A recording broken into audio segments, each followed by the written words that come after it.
Jordan's coming towards me. I went to West Point, served for 5 years in the military as an Army captain, and I'm saying, he's going to bust my chops right now. I mean, he's going to give it to me. I look at my USA thing, I'll take it for my country, all right?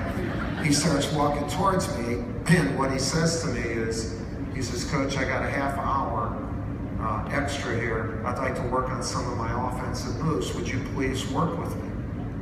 So, water Jordan, which I took Jordan, you know. So I worked with him for 30 minutes, and then after the 30 minutes, he said, Coach, thanks a lot. Okay, so what do you learn from that? To me, it's the basis of my culture. And the basis of my culture. I'd already known it with the way he did it. You know, he could have said, hey, idiot, get over here, get your butt up here and work with me or shag balls. And I would have gone, all right? I know there are a couple guys out there that say I wouldn't have done that, and you're wrong. You would have done it. All of you would have done it. Don't say no. Don't say no. You would have done it. Now, all of us, if we had done it, we would have felt bad. Our self-esteem would be low. On Michael Jordan's team, he didn't want anyone's self-esteem to be low. And this is where I come up with the expression of a horizontal totem pole. His totem pole was not like this. It was like this. So overall, no matter what teams you're forming, everyone on your team has to feel important. You know, everyone on your team has to feel important. You should say please and thank you, and you should know people's names. You should know something about someone. This next week, not this week because I'm on the road every day, but next Thursday, we'll have a team meeting in our locker room in the morning before class. And I'll bring in my entire house cleaning team. Offices, locker rooms, court, whatever. I'll introduce them to my team, and they're required to call them by their first name. Celestina, how are you? Ruben, how are you? Stephanie. Celestina, how are your grandchildren? Celestina cleans my office. When she cleans my office, I think my mother is in it. The best person in my life who had the most wisdom cleaned offices. Are you telling me that there aren't people around you that set the stage for your culture by, so when Celestina cleans my office, it's not my office, it's her office. And so what happens when you do that, when you have everyone feel important, the concepts that I've really tried to stress, and especially in the last 10 years, are everyone feeling important, ownership, to have a feeling for what you're doing, and adaptability. And so if you can create an environment where everyone feels that way, on a day-to-day basis, the air is clean. Like you're a good human being, and the people around you are trying to make each other better. That's what a good team, a great team does. You try to make each other better. But how do you get ownership? Like you all are doing stuff where you're trying to form teams or adding members. CareerBuilder would, by the way, it's builder, not builders, all right? It's not Krasuski, it's Krzyzewski, for Christ's sake, all right? Or Coach K, or anyway, don't call me anything else. Mike is all right. But to keep working on the fact that you have to develop this environment and ownership. Now, when I coach the U.S. team, and I get these guys who are, they're really talented, and they're already corporations. They're LeBron James and Kobe Bryant and Carmelo Anthony and Chris Paul and all these guys, and Kevin Durant and Westbrook, and wow, you got a good team. And but you get them together, And the first time we got our group together, I wanted to try to create ownership. How will they own it? Not play for me or play for the U.S., but be the U.S. You don't work for something, you are. It sounds simple, but it's not simple. You gotta work at it. But if you get it, you're gonna be as good as you can be. It's a really important thing. So a big thing that we do with the U.S. team, and I do it with my Duke team, is we do not have rules. I don't have a list of 20 rules and then you have to obey my rules. What we do is we create standards. And a standard is the way you do things all the time. And you require the people around you to do them all the time. You own it. And so the very first time in 2008, when I met with my team before we were getting ready to go to Beijing to play in the Olympics, that afternoon I had individual meetings with who I thought would be my leadership group. Jason Kidd, Dwayne Wade, Kobe Bryant, and LeBron James. And they were all individual meetings up in we were practicing in Las Vegas.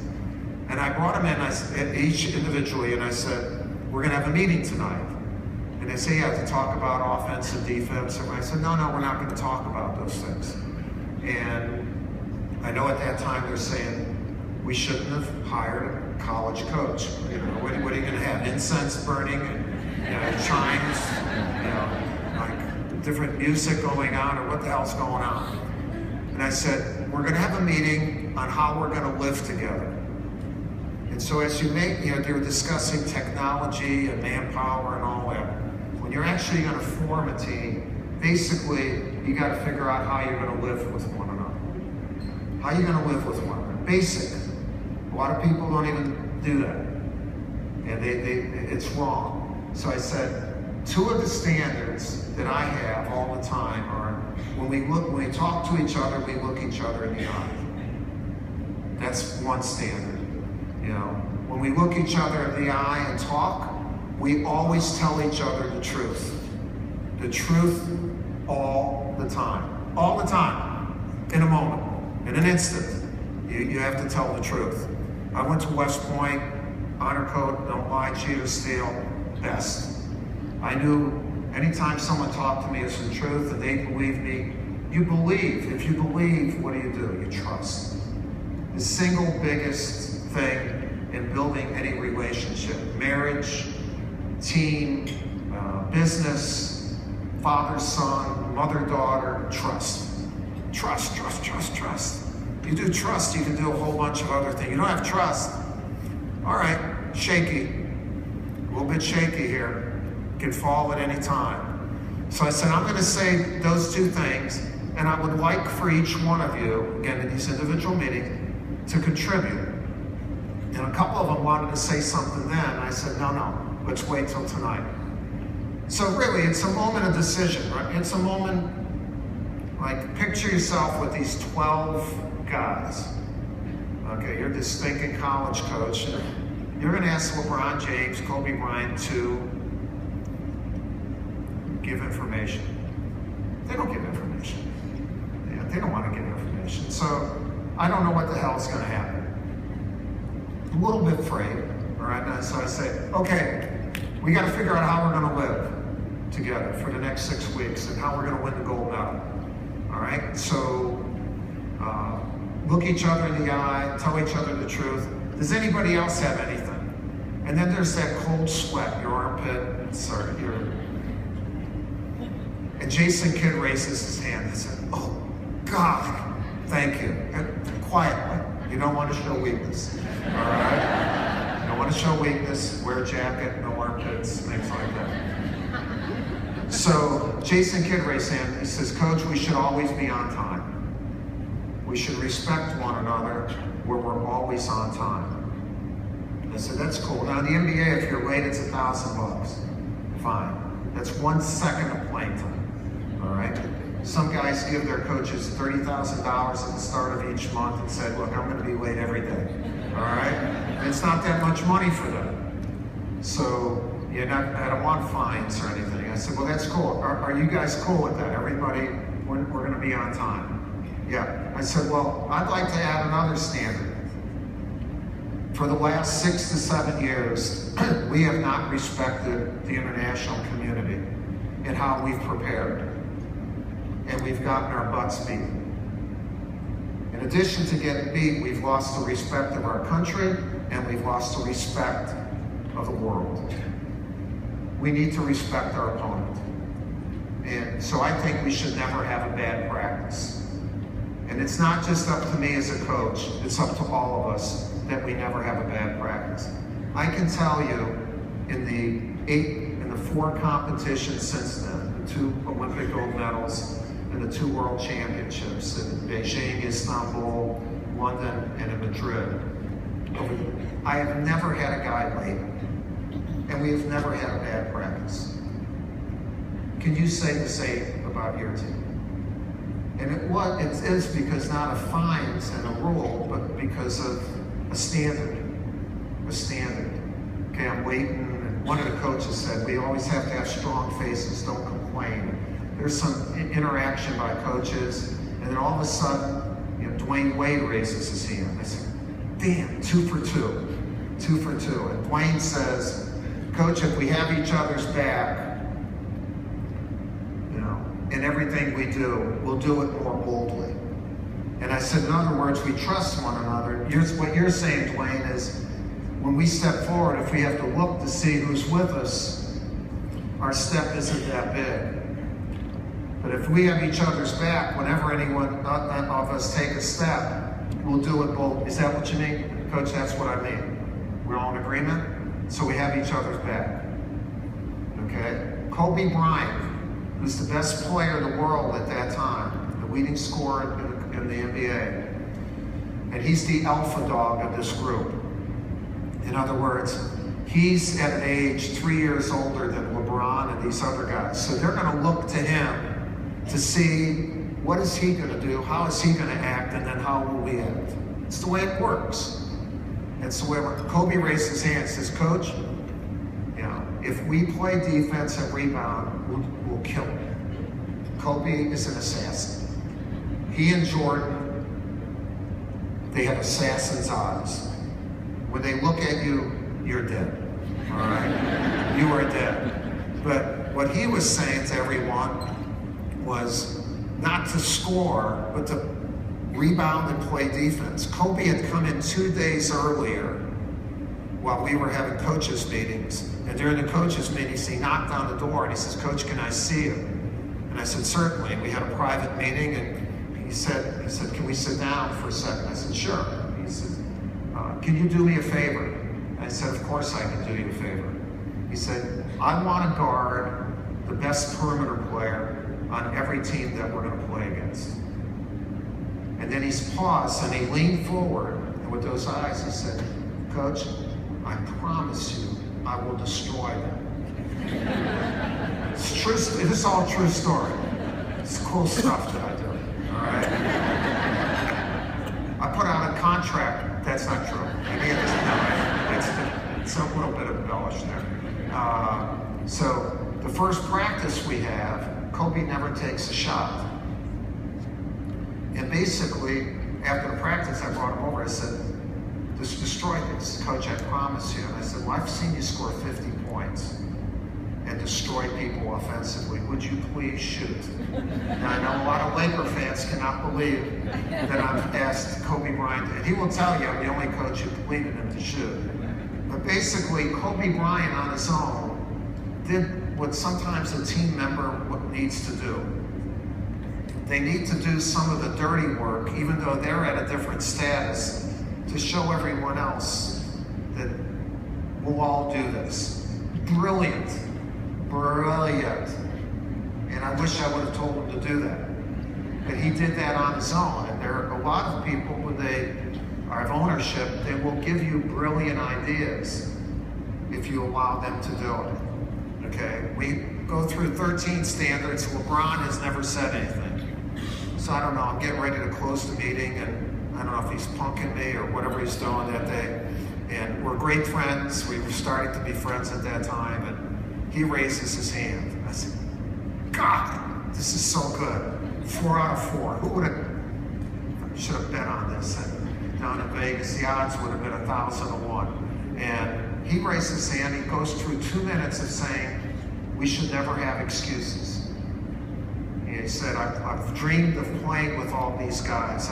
We always had a picture of the gold medal, our goal, you know, so the team would see it. I dreamed of winning the gold medal and playing for my country. And so no excuses became what we did. The very first standard. And we had 14 of them. And for every team that we've had since, we have that meeting. And we talk about how we're going to live. You know? And so it became theirs. It became theirs. How can you create ownership? How can you make everyone on your team feel important? Okay? And then it's important, like what you're doing in meetings, you're going to see, and obviously, hopefully, you're listening. Okay? But it really doesn't become yours, and your group doesn't really get it until you feel it. You can see and you can hear what you're supposed to do. But when you feel it, yeah. When I have the opportunity to speak to the military, and I do quite a bit, you know, they play all away games. Thank God. Whenever they're going up against an opponent, they're playing an opponent on their home court. Those people feel it. They will do things that are unconventional. And so when you are there, you have to feel your service at a level that competes with them. Not just the weaponry and things like that. It's the feeling that you have.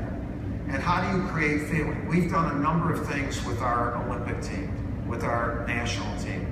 The very first thing we did was at our first practice to get feeling. We've had them wounded warriors speak to them. We've taken pictures in front with the Statue of Liberty. We've gone to Arlington Cemetery. We've been at West Point, go through training for a day. But that first day, the first thing we did to develop feeling, they're stretching, and I have a big TV set on the court, right on the side of the court, in case you want to show some offense or defensive play during a practice. So before we start the practice, I bring them over, and I said, I want to show you something. So they think it's going to be basketball, and again, it's not going to be basketball, all right? So before I show something, I said, do you guys remember your college fight songs? This is all true story. This is cool stuff. And I said, Carmelo, yeah, he went to Syracuse for a year. What's your fight song? He said, I said, you don't know your fight song. You should have stayed longer. Coach Boeheim would have loved that. You know, Kobe, you didn't even go to college. You don't have a fight song. What the hell's wrong with you? Who's going to come to Duke? And then I started crying. I started thinking that so I said, okay, what is America's fight song? And no one had an answer. I said, we need a fight song. We're going to have a fight song. And then, not only feeling, but I like for our guys to imagine and put thoughts in their heads of something that could happen or will happen. So I said, I'm going to show you our fight song. It's going to be played before every one of our games. And when it's played, and then you teach them the standard, your hand will be over your heart when our fight song is played. And you will feel so proud to be a United States basketball player. On August 24th, the gold medal game, our fight song, I get chills thinking, this is good stuff, I'm telling you. It's great. Our fight song's going to be played twice. The second time it'll be played, your hand will be over your heart. There'll be a gold medal around your neck, and our flag will be raised above all the others. We will be the top team in the world. And then I put it on, and it's our national anthem. It's our national anthem being sung by Marvin Gaye. I think it's a 1983 All-Star game. It's one of the great renditions of our national anthem. But while it's being played, there's also footage of them, practicing, where they see them, they hear, they see them. Come on, man. they're feeling right now. Like I got into their heart then. And when I saw them, and if you watch our guys, if you ask our guys today, any of them, what's our fight song? They'll say our national anthem. And so, what can you do? What can you do with your team to make everyone feel important, create ownership, and feel? Wow. If you can do those things, and even if you have the greatest technology in the world, and you think you have great people, if you don't do those things, you're not functioning at the level you should. But if you do, man, you win. And not only you win, we win. That's the best thing. We all win. That's what's the coolest thing about winning, is when we all win. And so, how does that keep you adaptable? Well, it keeps you incredibly adaptable, because if anything is going on in your on your team at every level, somebody is taking care of it, because they're not saying, well, it's not mine. How many times do you think in this world, and today it's happening, somebody's placed at a position in any organization where they're saying, well, it's not my job. It's not my company. I get paid, I work for here, but whereas in the companies and the teams that win, and that's basically, I think, one of the main themes that CareerBuilder is trying to get across. We want to make sure you have people, technology, but somebody who at that level says, yeah, that's mine. Like when I walk in a locker room, if there's a piece of paper on the floor, I tell my guys, how can that paper be on the floor? Is it not your floor? Yeah, coach, it's like, so we shouldn't have to think twice about it. You mean you can't pick up a piece of paper? Come on, man. Pick the damn paper up. It's our floor. You wait for Celestina to do it? Shame on you. You know? And so those very basic things you think are so basic, well, those are the force multipliers. You gotta be kidding me. They work. They work. This past year with my Duke team, we had to be incredibly adaptable. We already had a brotherhood. We were close and whatever. I only had 10 guys on my team. And at mid-semester, one of my guys transferred. In Division I basketball, there are about 350 teams. This past year, over 700 kids transferred in Division I. It's an epidemic. He has the right to do it. Now we're down to 9. Towards the end of January, I had a youngster who was a really good kid. For a period of time, it didn't work. And I had to dismiss him. Now we're down to 8 guys. 8. That evening when I did it, I texted all my players and I said, be in the locker room before you go to class tomorrow morning. I got them in the locker room. I have 8 players, 2 walk-ons who aren't going to play, and a transfer who's not eligible to play. So I look in each one of their eyes, I said, you're important and you're going to add value. We're going to win. And I went to each one and I said, and again, you may not believe this, but it's true. I said, we're going to win the national championship. A lot of times after something bad has happened, don't talk about bad, talk about what good you're going to do. I said, we're going to win the national championship. And I said, I want to show you something. If you have pencil and paper, I put down the number 8 on the board. I said, 8 is a cool number. It keeps going. It keeps going. I put 7 up. 7, it meets once. 1 doesn't want to meet anybody. 2, what the hell does 2 do? 6 wants to be 8. 9 is 6 drunk. 12, and I put all these numbers down. I said, 12 doesn't even talk to each other. 8's cool. And I said, but I want to show you something. And then I wrote 8 sideways. When you get chills again. What is that? It's infinity. That's who we're going to be. Every one of you is important. If one of you leaves, we're going to be 7. We're going to be vulnerable.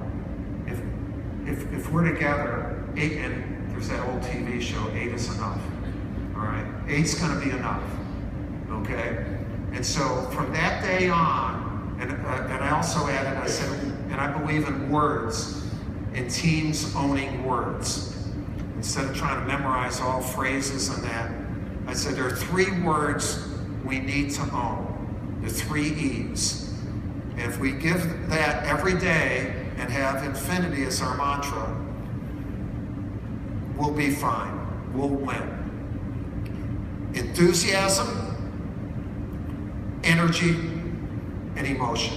And for every game from that time on, before we went on the court, there was a sign of infinity, and there were the 3 E's, and then a little bit of our game plan.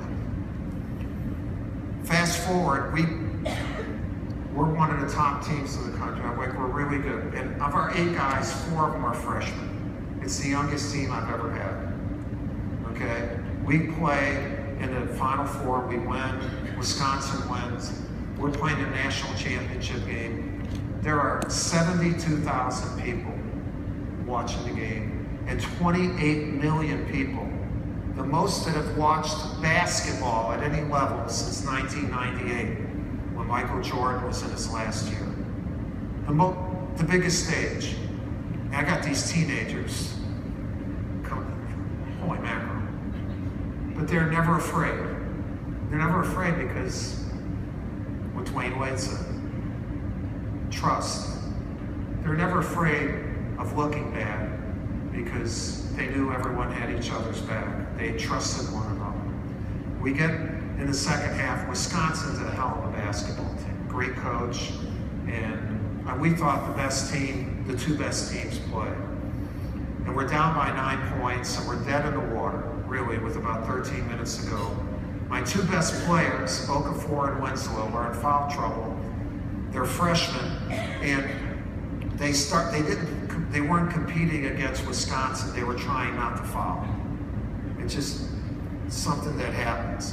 My captain, Quinn Cook, who had done an amazing job of leadership, tried to do more than he's capable of doing. He wasn't playing well. Come on, man, we're in trouble. I put in, he played in the first half, and this is, the basketball guys, this is a movie. It's a crazy thing. It was incredible. It was absolutely incredible. I put in, remember that number 8, I put my 8th man in the game. I swear to God, he had been averaging 8 minutes a game during the season at that time. He came in and he scored 8 straight. You gotta be kidding. Forget about Rudy and those other movies. Come on. Like I'm saying, whoa, thank you, thank you, thank you. And when he came in, it wasn't just the points he scored. He made a play, and I've been doing this, this will be my 41st year as a head coach. Olympics, 10 years in. This is the best moment. Grayson Allen, after hitting a 3, went after a loose ball with one of the Wisconsin players. He went maniacally after the ball, and he said he was fouled. And when he got up, he said, "Let's go!" He didn't yell to the 72,000 people, like some guys say, "Hey man, look at what I'm doing." He yelled to us.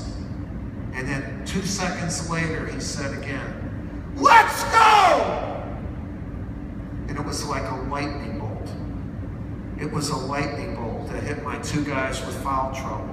It hit Matt Jones, who then guarded one of their great players, Decker. It hit a 68-year-old coach who now was 28, thought we could win. It hit Tyus Jones, who said, "Give me the ball at the end of the game and I'll do what It hit every one of us. Something incredible happened. I want you to take a look at this. Can we show that?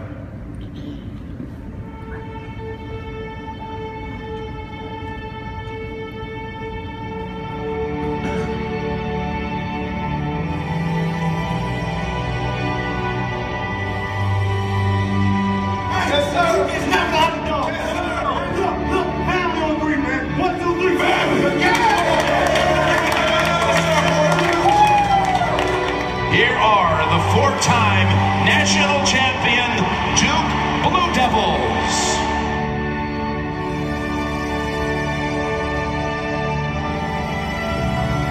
Driving, left hand over tech. What a shot by the senior captain. Put back by Okafor.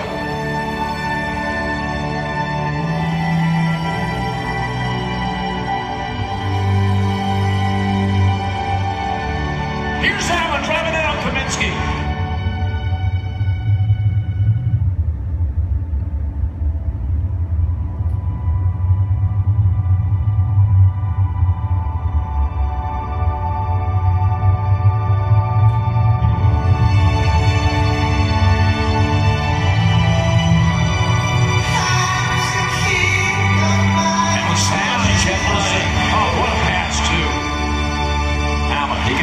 Big.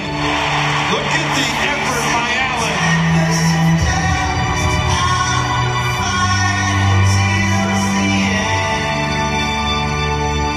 Allen is feeling it here in the second half. This kid is going to be a big-time player. Tough shot. And oh my goodness! Putting it up. And it drops again.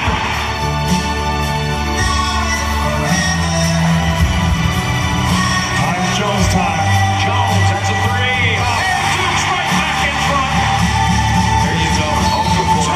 And the shot drops.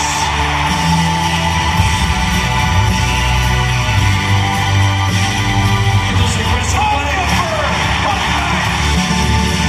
Nice. Jones launches the three. Oh, this kid is on his way to win it to MOP. Duke's by the little guy. And the Blue Devils are the national champions of 2015.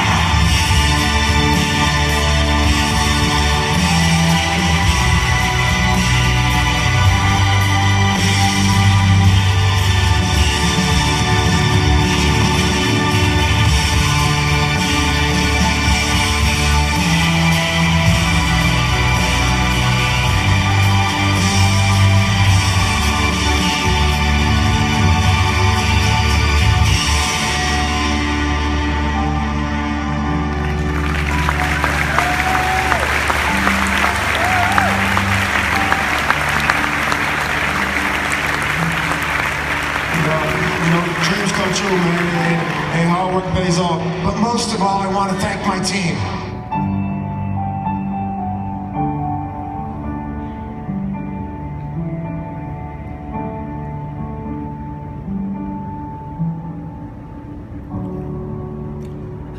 Thank you. What happened is our eighth man, I talked to Grayson afterwards. I said, what possessed you? Because he never talks.